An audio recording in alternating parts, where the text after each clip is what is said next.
नमस्कार विद्यार्थी मित्रांनो, MPSC ऑनलाईन टेस्टमध्ये आपले स्वागत आहे. आज आपण बघणार आहे making of the Indian constitution. तर आपली ही भारताची घटना, जिला आपण राज्यघटना म्हणतो, ही कशी बनवण्यात आली, हिच्या मागचा इतिहास काय किंवा घटनेची काय आवश्यकता असते. तर आपल्या सगळ्यांनाच माहित आहे की आपण पहिले पारतंत्र्यात होतो, त्यानंतर हिंदुस्थानचा स्वातंत्र्य चळवळ हिचा मोठा इतिहास आपल्याला लाभलेला आहे. त्यानंतर आपल्याला स्वातंत्र्य मिळालं आणि त्यानंतर आपला देश स्वातंत्र्य झाला. तर हा स्वातंत्र्य देश चालवायचा कसा, कोणत्या नियम, कोणत्या अटी, कोणत्या शर्ती याच्यावर हे सगळं आपला देश चालेल, इथली ज्युडिशरी कशी चालेल, इथले एक्झिक्युटिव्ह कार्यकारी मंडळ कसं काम करेल, कायदे मंडळ कसं काम करेल. तर याच्यासाठी काही ना काही रूल्स असायला हवे. तर हे रूल्स कुठे ना कुठे लिहून असले तरच ते फिक्स राहतील, नाहीतर ते वेळेनुसार काळानुसार बदलतील. तर हे रूल्स कुठे ना कुठे लिहायला पाहिजे. तर या विचारसरणीतूनच एक कॉन्स्टिट्यूशन असावी. प्रत्येक देशाला असते, ज्या काही डेमोक्रेटिक कंट्री आहे त्यांना कॉन्स्टिट्यूशन असते मोस्टली. तर आपल्या देशाला एक कॉन्स्टिट्यूशन असावी अशी डिमांड फार पूर्वीपासूनच होती. तर तर नंतर मग कॉन्स्टिट्यूशन बनवून जसं स्वातंत्र्य मिळण्याच्या वेळ आली आपल्या देशावर, तशीच कॉन्स्टिट्यूशन बनवण्याची पण सुरुवात व्हायला लागली. तर ही जी कॉन्स्टिट्यूशन आहे, कॉन्स्टिट्यूशन म्हणजे नेमकं एक एक बुक आहे. इट्स अ लिव्हिंग डॉक्युमेंट असं पण म्हटलं जातं तिला. हे एक जिवंत बुक आहे. आणि या या बुक मध्ये सर्व काही गोष्टी लिहिलेल्या आहे की आपल्या देशामधला कारभार जो आहे हा कसा चालेल. तर आपण ही जी कॉन्स्टिट्यूशन आहे आपली, ही कशी उदयास आली, ही कशा पद्धतीने लिहिल्या गेली, तर याबद्दल आज आपण बघणार आहे. तर आपल्याला माहिती आहे साधारणतः 1600 मध्ये ब्रिटिश केम टू इंडिया, आहे की नाही. 1600 मध्ये ब्रिटिश भारतामध्ये आले. त्यांनी ते सुरुवातीला तर आपल्या इथे व्यापार करण्यासाठी आले होते. आणि हळूहळू व्यापार करत त्यांना इथे लक्षात आलं की आपण व्यापार करण्यापेक्षा या देशावर जर आपण राज्य केलं तर आपल्याला अधिक नफा होईल. तर मग त्यांनी आपल्या राजकीय गोष्टींमध्ये पण हस्तक्षेप करणं सुरू केला. आणि साधारणतः 1765 मध्ये या ठिकाणी आपल्याला दिसेल की यांनी बेंगाल प्रांतामध्ये दिवाणी जी आहे ती मिळवली. दिवाणी म्हणजे तिथे सिव्हिल जस्टिस म्हणजे न्याय आणि थोडा टॅक्स वगैरे कलेक्ट करायची परमिशन यांना तिथे मिळाली होती. त्यानंतर आपल्याला माहित आहे की 1857चा उठाव जो आहे तो इंग्रजांविरुद्ध पूर्ण भारतात किंवा साधारणतः नॉर्थ इंडियामध्ये मोठ्या प्रमाणात झाला. आणि त्याच्यानंतर इंग्रजांविरुद्ध एक कलेक्टिव्हली आवाज भारतात पहिल्यांदा 1857 मध्येच उचलला गेला होता. आणि यानंतर इंग्रज जागृत झाले. त्यांना लक्षात आलं की आपल्याला इथे हस्तक्षेप जो आहे तो एका लिमिटच्या पेक्षा जास्त झाला तर असे उठाव परत होतील. आणि त्यानंतर आपल्याला माहित आहे की राणीने एक जाहीरनामा 1858 ला पब्लिश केला. आणि त्यामध्ये तिने डिक्लेअर केलं की ब्रिटिशची जी राणी आहे, ब्रिटिश क्राऊन, ही आता भारताची पण राणी झालेली आहे. आणि आता आपल्या भरपूरशा गोष्टीमध्ये ब्रिटिश जे आहे ते हस्तक्षेप करणार होते. साधारणतः राजांच्या कारभारामध्ये तरी ते करणार नव्हते. तर आणि या ठिकाणी असं आपल्या एक लक्षात येईल की 1858 मध्ये भारतावर ब्रिटिशांचा एक छत्री अंमल बसला. म्हणजे ते पूर्णतः भारत त्यांच्या 1858 मध्ये हातात गेला. तर 1857 हे ब्रिटिशांच्या 1857च्या उठावामुळे भारत ब्रिटिशांच्या पूर्णतः कंट्रोलमध्ये गेला हे डिक्लेअर झालं. आणि सोबतच तिथूनच 1857 पासूनच भारतीय स्वातंत्र्याची चळवळ जी आहे ती उदयास आली. तर साधारणतः 1934 या ठिकाणी आपल्याला दिसेल, 1934 मध्ये मानवेंद्रनाथ रॉय यांनी पहिल्यांदा ही डिमांड केली होती की एक कम्युनिस्ट लीडर होते. आणि त्यांनी डिमांड केली होती की भारताची कॉन्स्टिट्यूशन बनण्यासाठी एक कॉन्स्टिट्यूशन असेंब्ली असली पाहिजे. आणि 1938च्या इंडियन नॅशनल काँग्रेसच्या अधिवेशनात सुद्धा इथे आपल्याला दिसेल की जवाहरलाल नेहरू यांनी सुद्धा demand independent constitutional assembly in India, sorry independent constitutional assembly म्हणजे एक स्वतंत्र, यांनी म्हटलं होतं की स्वतंत्र भारताची कॉन्स्टिट्यूशन ही ही स्वतंत्र असली पाहिजे. ती विदाऊट इंटरफेरन्स, आउटसाइडचा इंटरफेरन्स म्हणजे बाह्य कोणत्याही सत्तेचा तिच्यावर इंटरफेरन्स नसला पाहिजे, अशी सोवेरियन इंडिपेंडंट अशी कॉन्स्टिट्यूशन असेंब्ली, संविधान सभा नीच भारताचं संविधान बनवलं पाहिजे. आपण तर आता इतिहासामध्ये जाऊ तर साधारणतः 1940 मध्ये आपल्याला ऑगस्ट ऑफर देण्यात आली होती. तर ही ऑगस्ट ऑफर जी होती ती आम्हाला, व तुम्ही इंग्रजांनी म्हटलं होतं की इंडियन नॅशनल काँग्रेस किंवा भारतीयांनी आम्हाला युद्धामध्ये सेकंड वर्ल्ड वॉर मध्ये मदत करा, या बदल्यात आम्ही तुम्हाला काही प्रमाणात स्वातंत्र्य देऊ, ही अशी साधारणतः एक ऑफर 1940 मध्ये आली होती. आणि त्यानंतर 1942 मध्ये क्रिप्स मिशन जे क्रिप्स कॅबिनेट मिनिस्टर होते हे आले होते आणि यांनी भारताला स्वातंत्र्य देण्याची किंवा मुस्लिम लीग आणि इंडियन नॅशनल काँग्रेस यांच्यामध्ये थोडी ऍडजस्टमेंट करण्याची कोशिश केली, पण तेवढं काही त्यांना यश मिळालं नाही. पण 1946 मध्ये परिस्थिती बदलली होती. 1945 मध्ये वर्ल्ड वॉर सेकंड जे आहे ते इंग्लंडच्या बाजूने त्याचा निर्णय आला होता. इंग्लंड एक प्रकारे जिंकलं होतं आणि इंग्लंडमध्ये जो मजूर पक्ष होता तो भारतीय स्वातंत्र्याच्या फेवरमध्ये होता, तो पण निवडून आला होता आणि आंतरराष्ट्रीय दबाव पण असा निर्माण झाला होता की त्यामुळे आता इंग्रजांना भारतीयांना स्वातंत्र्य द्यायचे होते. आणि ते जे पक्ष आला होता मजूर मजूर पक्ष हाही फेवरचा असल्यामुळे तेव्हाचे पंतप्रधान एडमंड ॲटली यांनी सुद्धा भारतीयांना स्वातंत्र्य देण्यासाठी किंवा स्वातंत्र्याबद्दल बातचीत करण्यासाठी हे कॅबिनेट मिशन जे आहे, त्रिमंत्री मिशन ज्याला आपण म्हणतो, याच्यामध्ये स्टॅनफोर्ड क्रिप्स जे क्रिप्स मिशन वाले हे तर होतेच, त्या व्यतिरिक्त पॅट्रिक लॉरेन्स आणि अलेक्झांडर हे 1946 मध्ये आपल्या इथे आले कॅबिनेट मिशन आणि त्यांनी या संदर्भात भारतीयांसंदर्भात या समस्येबद्दल चर्चा सुरू केली आणि कॅबिनेट मिशननी थोड्याफार फरकाने मुस्लिम लीगलाही ती कॅबिनेट मिशनची योजना आवडली. ऍक्च्युली त्यांच्यामध्ये भारताला 3 प्रांतामध्ये डिवाइड करण्यात आलं होतं. ABC आपल्याला माहित असेल. तर कॅबिनेट मिशन नुसार स्वतंत्र पाकिस्तान तर मुस्लिम लीगला मिळणार नव्हता, पण पुढे चालून त्यांना स्वतंत्र पाकिस्तान कॅबिनेट मिशन द्वारे बनवता येईल असं वाटलं, म्हणून थोड्याफार इच्छा ऍडजस्ट करून त्यांनी कॅबिनेट मिशन स्वीकारण्याचा निर्णय घेतला आणि याद्वारे कॉन्स्टिट्यूशन असेंब्ली जी कॅबिनेट मिशनच्या प्लॅन नुसार बनायचं ठरवलं. तर ही कॉन्स्टिट्युशनल असेंब्ली किंवा संविधान सभा ही जी बनली किंवा बनवायचं ठरलं होतं, याच्यामध्ये 389 टोटल सदस्य होते आणि त्याच्यापैकी 296 जे होते तर हे ब्रिटिश भारतातले होते आणि 93 जे होते हे संस्थानिकांच्या प्रांतातले होते. तर आपल्याला माहित आहे की तेव्हाचा भारत हा साधारणतः 3 प्रकारच्या प्रांतांमध्ये डिवाइड होता. एक भारत जो होता जे आजचे राज्य म्हणू शकता तुम्ही त्यांना किंवा ब्रिटिश इंडिया होता. दुसरा जो प्रकार होता तो होता संस्थानिकांचे राज्य आणि तिसरा जो होता युनियन टेरिटरी किंवा केंद्रशासित प्रदेश आपण आज त्यांना म्हणतो. तर हे साधारणतः 3 प्रकारे भारत तेव्हा डिवाइड झाला होता आणि त्यांनी सुद्धा या 389 ज्या सीट्स होत्या त्यांचं डिवायडेशन या 3 प्रकारेच करण्यात आलं होतं. तर याच्यापैकी साधारणतः 292 ज्या जागा आहेत त्या ब्रिटिश इंडियाला देण्यात आल्या होत्या किंवा राज्यांना देण्यात आल्या होत्या.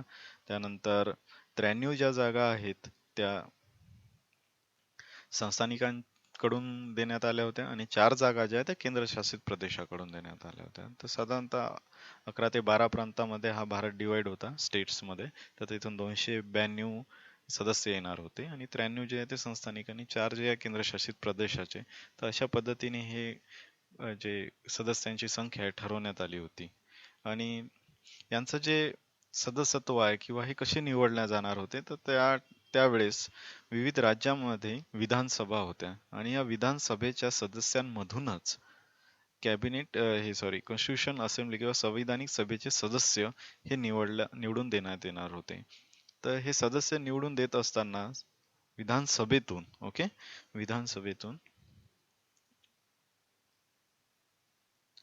विधानसभेतून यांना निवडून देण्यात येत होतं तर कॉन्स्टिट्यूशन असेंब्लीमध्ये. तर ही जी पद्धत होती ही थोडी इनडायरेक्ट इलेक्शन आपण त्याला म्हणू शकतो. तर आजही राज्यसभेमध्ये ज्या पद्धतीने विधानसभेतून पाठवले जातात का खासदारांना, तर हे proportional representation bye means of single transferable vote, तर या पद्धतीचं हे वोट होतं किंवा एकल संक्रमणीय प्रमाणशीर पद्धतीद्वारे हे यांना पाठवण्यात आलं होतं. त्यामुळे बहुतेक वेळा यांच्यावर असाही आरोप केला जातो की संविधान सभा जी आहे ती खरी प्रतिनिधित्व करणारी नव्हती, कारण ती प्रत्यक्ष जनतेतून निवडून न येता विधानसभेतील सभासदांमार्फत आली होती आणि विधानसभेतील सभासद जे आहेत ते निवडून ज्या बेसिसवर आले होते ते 30%, साधारणतः भारतातल्या 30% जनतेलाच तेव्हा त्यांना निवडून देण्याची परमिशन होती.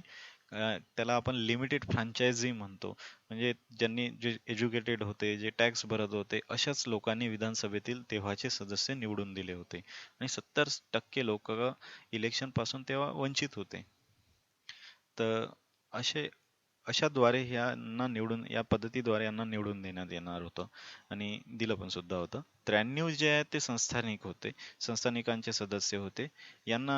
संस्थानिकांनी तर संविधान सभेत येण्यासाठी सुरुवातीला मनाई केली, त्यामुळे त्यांनी हे 93 लोकांना पाठवलं नाही. बाकी सगळे सदस्य त्यामध्ये आले. जुलै ऑगस्ट या इथे आपल्याला दिसेल की जुलै ऑगस्ट मध्ये हे इलेक्शन झाले 1946 ला आणि 296 जागांपैकी 208 जागा ज्या आहेत त्या राष्ट्रीय काँग्रेसला मिळाल्या आणि 73 जागा आहेत त्या मुस्लिम लीगला आणि 15 ज्या आहेत त्या इतर पार्टींना मिळाल्या. ते यामध्ये त्या किसान पार्टी वगैरे इतर काही कम्युनिस्ट वगैरे या पण पार्ट्या होत्या, काही अपक्ष होते, यांना पण काही जागा मिळाल्या आणि याच्यामध्ये जवळपास भारतातले सगळे मोठे मोठे लीडर पंडित जवाहरलाल नेहरू, सरोजिनी नायडू वगैरे सगळेच काही मोठे मोठे लीडर्स या इलेक्शन मध्ये निवडून आले. पण दोन व्यक्ती निवडून नव्हते आले, एक होते महात्मा गांधी आणि दुसरे होते जिना. त्यानंतर जिनांनी या आपल्या कॉन्स्टिट्यूशन असेंब्लीवर बहिष्कार घेतला आणि त्यांनी त्यांचे सदस्य या कॉन्स्टिट्यूशन असेंब्लीमध्ये नंतर सामील नाही झाले आणि त्यानंतर ही असेंब्ली पूर्णतः काँग्रेसच्या काबीज राहिली आणि काँग्रेसनेच चालवली. तर साधारणतः 9 डिसेंबर 1946 ला कॉन्स्टिट्यूशन असेंब्लीची पहिली सभा झाली. असेंब्ली फर्स्टली हेल्ड, पहिल्यांदा यांची सभा झाली आणि पहिल्या सभेचे अध्यक्ष होते सच्चिदानंद सिन्हा, जे सर्वात वयस्कर सदस्य तिथे असल्यामुळे त्यांना बनवण्यात आलं. आणि लगेच 2 दिवसानंतर संविधान सभेचे अध्यक्ष डॉक्टर राजेंद्र प्रसाद 11 डिसेंबर 1946 ला त्यांना अध्यक्ष बनवण्यात आलं. सी मुखर्जी उपाध्यक्ष होते आणि सर BN राव हे सल्लागार समितीचे सल्लागार कॉन्स्टिट्यूशनल ऍडवायझर होते. तर अशा पद्धतीने ही असेंब्ली भरण्यात आली किंवा याची संघटन करण्यात आलं. या समितीमध्ये विविध छोट्या समित्या होत्या, कमिटीज होत्या, जसं केंद्रासंबंधी समिती होती, युनियन कॉन्स्टिट्यूशनल आपण तिला म्हणतो, तर केंद्रासंबंधी होती, फंडामेंटल राईट संबंधी होती आणि त्यांचे वेगवेगळे अध्यक्ष पण होते. तर साधारणतः फंडामेंटल राईट संबंधी जे समिती होती ती सरदार वल्लभभाई पटेल यांच्याकडे होती. त्यानंतर संस्थानिकांसंबंधी जी होती ती सुद्धा त्यांच्याकडे होती. फंडामेंटल राईट आणि संस्थानिक. त्यानंतर युनियन म्हणजे केंद्रासंबंधी जी होती युनियन, ती जवाहरलाल नेहरू यांच्याकडे होती. त्यानंतर आपण ड्राफ्टिंग कमिटी किंवा मसुदा समिती म्हणतो, डॉक्टर बाबासाहेब आंबेडकर यांच्याकडे होती. तर ही मसुदा समिती ही डॉक्टर बाबासाहेब आंबेडकरांकडे होती. तर परीक्षेच्या दृष्टीने हे महत्वाचे आहेत. ओके, तर विविध अशा समित्या त्यामध्ये होत्या आणि यांच्या विविध मीटिंग्स व्हायच्या, तर ते आपण आता पुढे बघूया. तर 13 डिसेंबर 1946 मध्ये जवाहरलाल नेहरू यांनी, इथे आपल्याला दिसेल 13 December Jawaharlal Nehru move objective resolution. हे ऑब्जेक्टिव्ह रिझॉल्युशन म्हणजे ही संविधान सभा घेण्यामागचा किंवा ही आयोजित गठन करण्यामागचा नेमका उद्देश काय आहे. तर यांनी 13 डिसेंबरला हे एक भाषण त्या सभेमध्ये केलं होतं आणि ते भाषण जे होतं ते ऑब्जेक्टिव्ह रिझॉल्युशन नावाने प्रसिद्ध आहे. तर ही उद्देश पत्रिका जी होती यामध्ये एक्झॅक्टली काय होतं, त्यांनी या ठिकाणी सांगितलं की आम्ही या स्वतंत्र, सार्वभौम आणि गणतंत्र अशा भारताची राज्यघटना आम्ही बनवणार आहोत.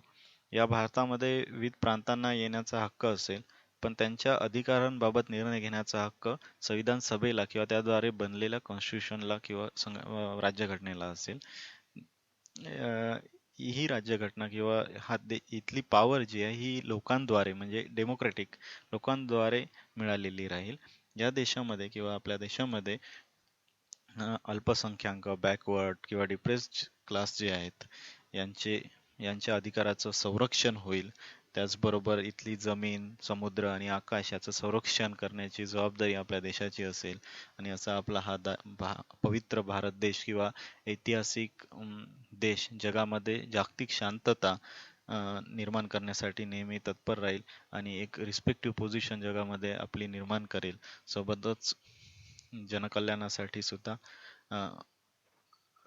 समर्थ राहील किंवा समोर राहील. तर असं हे ऑब्जेक्टिव्ह रिझॉल्युशन यामध्ये हे कॉन्स्टिट्यूशन आपलं कसं राहील हे आपल्याला या भाषणामध्ये दिसून येतं. त्यानंतर 1947 इंडिया इंडिपेंडन्स ऍक्ट हा सॉरी 3 जून 1947 माउंट बॅटन प्लॅन हा ऍक्सेप्ट करण्यात आला. तर या दरम्यान आपल्याला माहित आहे की भारतीय इतिहासामध्ये पाकिस्तानच्या निर्मितीचे वारे जास्त तीव्र होते आणि त्यांच्या प्रयत्नांना या माउंट बॅटन प्लॅनने शेवटचा आकार मिळाला. साधारणतः माउंट बॅटन तेव्हाचे व्हाईसराय होते आणि त्यांनी त्यांच्या प्लॅनमध्ये म्हटलं होतं की भारताला आता 2 भागांमध्ये डिवाइड करावंच लागेल, हे अपरिहार्य बाब आहे. आणि 2 भागामध्ये भारत डिवाइड झाला होता. आणि 3 जून 1947 हा जो प्लॅन आहे, त्यानंतर या प्लॅननुसार इंग्लंडच्या पार्लमेंटमध्ये इंडिया इंडिपेंडन्स ऍक्ट जुलै महिन्यामध्ये पास झाला आणि भारत 15 ऑगस्ट 1947 ला स्वतंत्र करण्यात येईल असं याच्यामध्ये डिसिजन फायनल देण्यात आलं होतं. ओके, त्यानंतर कॉन्स्टिट्युशनल पुढचं आपण बघूया. Constitutional assembly came to 299. तर आता हा इंडिया इंडिपेंडन्स ऍक्ट जेव्हा पास झाला त्यानंतर ही कॉन्स्टिट्यूशन बनवण्याचं काम चालूच होतं. जे 15 ऑगस्ट 1947 नंतर हे पुढे पण आपल्याला माहित आहे की कॉन्स्टिट्यूशन बनवण्याचं काम चालू होतं. तर साधारणतः कॉन्स्टिट्यूशन असेंब्ली केम टू 299 याचा अर्थ काय, तर जेव्हा भारत स्वतंत्र कायदा बनला तेव्हा पाकिस्तान मुस्लिम लीगचे जे सदस्य ते ऑलरेडी सामील नव्हते, तर ते तर त्यांचा काही प्रॉब्लेम नव्हता. पण काही मुस्लिम लीगचे सदस्य जे आता भारतीय टेरिटरीमध्ये होते ते आता या कॉन्स्टिट्युशनल असेंब्लीमध्ये सामील झाले. या व्यतिरिक्त संस्थानिक, कारण संस्थानिकांबद्दल कोणताही त्यांच्या अधिकाराबद्दल काही उल्लेख नसल्यामुळे संस्थानिकही कॉन्स्टिट्युशनल असेंब्लीमध्ये सामील झाले. म्हणजे मुस्लिम लीग व संस्थानिकाचे सदस्य आता कॉन्स्टिट्युशनल असेंब्लीमध्ये आल्यामुळे आता कॉन्स्टिट्युशनल असेंब्लीची संख्या 299 झाली. ही संविधानिक सभा आता पहिल्यांदा पूर्णतः सार्वभौम आणि कम्प्लीट रिप्रेझेंटेशन करणारी बनली. आणि नंतर या संविधान सभेने भरपूरसे कामं केले. संविधान सभा जेव्हा भरायची तिला 2 प्रकारचे काम आता करावं लागत होते. एक, स्वतंत्र भारतासाठी कायदे बनवणे म्हणजे लेजिस्लेटिव्ह काम पण त्यांना करावं लागत होतं आणि सोबत स्वतंत्र भारतासाठी कॉन्स्टिट्यूशन पण लिहिणे. तर जेव्हा ही संविधानिक सभा कॉन्स्टिट्यूशन लिहिण्यासाठी भरत होती तेव्हा डॉक्टर राजेंद्र प्रसाद हे हिचे अध्यक्ष असायचे आणि जेव्हा लेजिस्लेटिव्ह म्हणजे कायदे बनवण्यासाठी भरायचे तेव्हा जी व्ही मालवणकर हे त्या सभेचे अध्यक्ष असायचे. अशा कॉन्स्टिट्यूशन सभेने मग नंतर भरपूरसे कामं केले, त्यांनी विविध कायदे बनवले तर आणि फायनली कॉन्स्टिट्यूशन सुद्धा बनवली. तर आता इथे आपल्याला लक्षात घ्यायचं की मसुदा समितीचं महत्त्वाचं काम म्हणजे डॉक्टर बाबासाहेब आंबेडकर यांचं महत्त्वाचं काम कॉन्स्टिट्युशनल असेंब्लीमध्ये काय होतं. तर आपल्याला माहित आहे की या सभेमध्ये विविध समित्या होत्या आणि या समित्या विविध प्रकारच्या कामं त्यांना दिले होते आणि प्रत्येक समितीने एक एक एक ड्राफ्ट बनवला होता आणि ह्या प्रत्येक समितीचे ड्राफ्ट्स, फॉर एक्झाम्पल जर हे ड्राफ्ट्स असतील तर हे ड्राफ्ट्सला एकत्र करून एक कॉन्स्टिट्यूशन बनवण्याचं काम हे मसुदा समितीचे होतं. तर ही कच्ची कॉन्स्टिट्यूशन पहिल्यांदा भारतामध्ये बनली फेब्रुवारी 1948 ला, म्हणजे ती पब्लिश झाली. First draft of the constitution ही इथे पब्लिश झाली. त्यानंतर जनतेकडून, विविध समित्यांकडून, विविध लोकांकडून त्याच्यावर आपले ओपिनियन्स मागण्यात आले आणि त्यानंतर जे काही करेक्शन्स होते ते त्याच्यामध्ये करून परत इथे फर्स्ट ड्राफ्ट पाहिजे होता. फर्स्ट ड्राफ्ट फेब्रुवारी महिन्यामध्ये पब्लिश झाला आणि करेक्शन करून परत सगळ्या लोकांचे ओपिनियन्स मागून सेकंड ड्राफ्ट जो आहे तो ऑक्टोबर 1948 मध्ये पब्लिश झाला. हे काम ड्राफ्टिंग कमिटी करायची. त्यानंतर 4 नोव्हेंबर 1948 मध्ये कॉन्स्टिट्युशनल असेंब्लीमध्ये पहिल्यांदा रीडिंग झालं, first reading of the constitution, जे साधारणतः 5 एक दिवस चाललं. त्याच्यानंतर ऑक्टोबर मध्ये म्हणजे 4 नोव्हेंबर 1948 आणि त्याच्यानंतर ऑक्टोबर 1950 पर्यंत सेकंड रीडिंग चाललं. या दरम्यान मध्ये मधातला काही गॅप सोडली तर या दरम्यान मध्ये विविध कॉन्स्टिट्यूशन मध्ये विविध करेक्शन करण्यात आल्या, त्याला आपण तेव्हाच्या करेक्शन्सच म्हणू शकतो. तर ह्या करेक्शन त्यामध्ये करण्यात आल्या, विविध सदस्यांच्या डिमांडद्वारे त्या करेक्शन तिथे झाल्या. आणि त्यानंतर 14 नोव्हेंबर 1949 ला third reading of the constitution झालं आणि त्याच्यानंतर एक मोशन पास करण्यात आलं होतं की आता आम्ही सगळे कॉन्स्टिट्युशनल असेंब्लीचे सदस्य ही कॉन्स्टिट्यूशन ही राज्यघटना आम्ही काय करताय तर पास करत आहे. This motion is to be pass. तर हे अशा पद्धतीने ते मोशन पास झालं आणि 26 नोव्हेंबर 1949 रोजी कॉन्स्टिट्यूशन सभेमध्ये उपस्थित असलेल्या 284 सदस्यांनी कॉन्स्टिट्यूशनवर सही केल्या आणि त्यामुळे 26 नोव्हेंबर 1949 ही तारीख संविधान कॉन्स्टिट्यूशन मध्ये आजही आहे. कॉन्स्टिट्यूशनच्या प्रिएम्बल मध्ये म्हणजे आपण तिला म्हणतो उद्देशपत्रिकेमध्ये आजही 26 नोव्हेंबर 1949 ही तारीख आहे. त्यानंतर जेव्हा कॉन्स्टिट्यूशन वर सह्या झाल्या 26 नोव्हेंबर 1949 ला, तेव्हा तिच्यामध्ये 395 आर्टिकल्स होते, 8 शेड्यूल्स होते आणि 22 पार्ट होते. म्हणजे नेमकं एक्झॅक्टली काय तर आपण बघूया. तर बघा, समजा आपण जर एखादं पुस्तक बघितलं तर त्याच्यामध्ये असं पकडायचं या ठिकाणी की 22 चॅप्टर्स आहेत, टोटल 22 चॅप्टर्स किंवा प्रकरण आहेत, त्याच्या 22 चॅप्टर्स. ओके. आणि 395 आर्टिकल आहे. तर समजा पहिला एक चॅप्टर्स असेल, तिचं आपण काही उदाहरण घेऊ, ॲव्हरेज. ठीक आहे, गणिताचं पुस्तक आहे. तर ॲव्हरेज मध्ये काही प्रॉब्लेम असते, फॉर एक्झाम्पल 1 ते 40. ओके. त्यानंतर दुसरा प्रॉब्लेम पकडा आपण, फॉर एक्झाम्पल पर्सेंटेज. ओके. तर पर्सेंटेज, तर याच्यामध्ये 41 पासून तर 50 पर्यंत. तर हे झाले आर्टिकल्स. ओके. 1 ते 40, 41 ते 50 आणि हे झाले पर्सेंटेज, ॲव्हरेज, हे झाले चॅप्टर्स. ओके. किंवा या ठिकाणी आपण त्यांना पार्ट्स म्हणू. आणि 8 शेड्यूल जे आहे हे बुकच्या मागे लावलेल्या एक प्रकारच्या असाइनमेंट तुम्ही पकडू शकता. तर ह्या ज्या कॉन्स्टिट्यूशन मध्ये न टाकता शेवटी जोडण्यात आल्या होत्या. तर त्यामध्ये शपथ कशी घ्यायची, कार्यकाळ वगैरे भरपूरशा गोष्टी त्या आपण पुढे बघणारच आहोत. तर ह्या अशा साधारणतः 8 शेड्यूल कॉन्स्टिट्यूशनच्या मागे लावण्यात आले होते. त्यानंतर कॉन्स्टिट्यूशनच्या या पुस्तकावर पहिल्या पेजवर प्रिएम्बल, जे सरनामा किंवा प्रस्तावना आपण म्हणतो, पुस्तकाच्या जसं पेजवर पहिले असते तशी एक प्रस्तावना सुद्धा लावण्यात आली होती. ती पूर्ण कॉन्स्टिट्यूशन पास झाल्यानंतर लावण्यात आली होती. तर हा प्रस्तावना सुद्धा पहिले आली होती. ओके. त्याच्यानंतर जेव्हा कॉन्स्टिट्यूशन 26 नोव्हेंबर 1950 ला साईन झाली, त्यानंतर त्यातले काही आर्टिकल लगेच लागू करण्यात आले होते. तर काही आर्टिकल जे आहेत ते 26 जानेवारी 1950 आपला गणतंत्र दिवस आपण साजरा करतो. तर 26 जानेवारी 1950 ला पासून कॉन्स्टिट्यूशनला पूर्णतः लागू करण्याचा निर्णय घेण्यात आला होता. पण त्यापूर्वी काही आर्टिकल्स जे आहे सिटिझनशिप बद्दलचे, इलेक्शन संबंधीचे, पार्लमेंट संबंधीचे, तर काही आर्टिकल्स पहिलेच लागू करण्यात आले होते आणि पूर्ण कॉन्स्टिट्यूशन 26 जानेवारी 1950 पासून लागू झालं. यामध्ये 26 जानेवारी हा दिवस का निवडला, कारण की आपल्याला माहित आहे लाहोर येथील 1929च्या लाहोर अधिवेशनामध्ये 26 जानेवारी, ओके, 26 जानेवारी 1930 हा दिवस संपूर्ण स्वातंत्र्य दिवस म्हणून साजरा करायचा अशी शपथ घेण्यात आली होती. त्यामुळे 26 जानेवारी 1950 हा दिवस कॉन्स्टिट्यूशन लागू करण्याचा दिवस ठरवण्यात आला होता. ओके. तर आपल्याला लक्षात आलं असेल कॉन्स्टिट्यूशन कशा पद्धतीने बनवण्याचे काम झालं आणि ही कशा पद्धतीने इनॅक्ट करण्यात आली. ओके. तर आपल्याला काही प्रॉब्लेम असेल, काही डाऊट्स असतील, काही शंका असतील किंवा काही आमच्यामध्ये काही तुम्हाला क्वेश्चन्स रेज झाले असतील या लेक्चरमध्ये, तर नक्की तुम्ही खाली जे ऑप्शन्स आहे तिथे कॉमेंट्स टाकू शकता. आम्ही उत्तर नक्कीच देऊ त्याला.